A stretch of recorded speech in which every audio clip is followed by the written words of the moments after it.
آج ملک کے پہلے وزیر تعلیم مولانا ابوالکلام آزاد کا یوم پیدائش ہے۔ آج ہی کے دن کو نیشنل ایجوکیشن ڈے کے طور پر بھی منایا جاتا ہے۔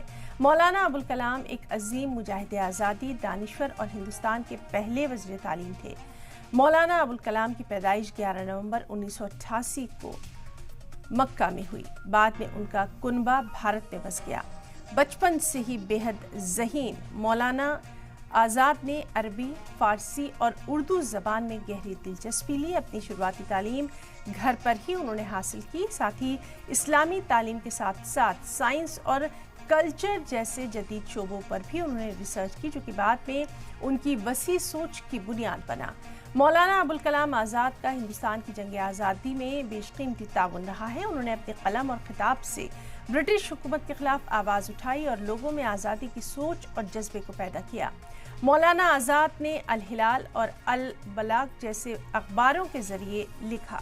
ان کے ذریعے انہوں نے برٹش حکومت کی پالیسیز کی مذمت کی۔ وہ مہاتما گاندھی سے کافی متاثر رہے اور کئی تحریک جیسے اسہیوگ آندولن اور بھارت چھوڑو تحریک میں اہم رول بھی نبھایا۔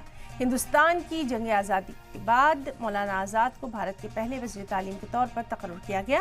1947 سے 1958 تک اس عہدے پر رہتے ہوئے انہوں نے ہندوستانی تعلیمی نظام کو مضبوط کرنے کے لیے کئی اہم قدم اٹھائے۔ ان کے دور اقتدار میں IIT، IISc اور UGC جیسی تنظیموں کی شروعات ہوئی، جو آج بھی اعلیٰ تعلیم میں میل کے پتھر تصور کیے جاتے ہیں۔ ان کی سوچ تھی کہ تعلیم سبھی کا حق ہے، اس کے بنا سماج کی پوری ترقی ممکن نہیں۔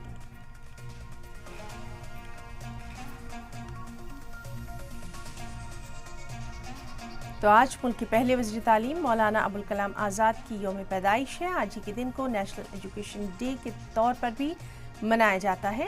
مولانا ابوالکلام ایک عظیم مجاہد آزادی، دانشور اور ہندوستان کے پہلے وزیر تعلیم رہے ہیں۔ مولانا ابوالکلام کی پیدائش 11 نومبر 1888 کو مکہ میں ہوئی اور بعد میں ان کا کنبہ بھارت میں بس گیا۔ ابتدائی تعلیم انہوں نے اپنے گھر پر ہی اپنی والدہ سے حاصل کی اور اس کے بعد انہوں نے باقاعدہ تعلیم حاصل کی اور اردو زبان سے ان کی گہری دلچسپی تھی۔ نہ صرف اردو بلکہ عربی اور فارسی پر بھی انہیں عبور حاصل تھا۔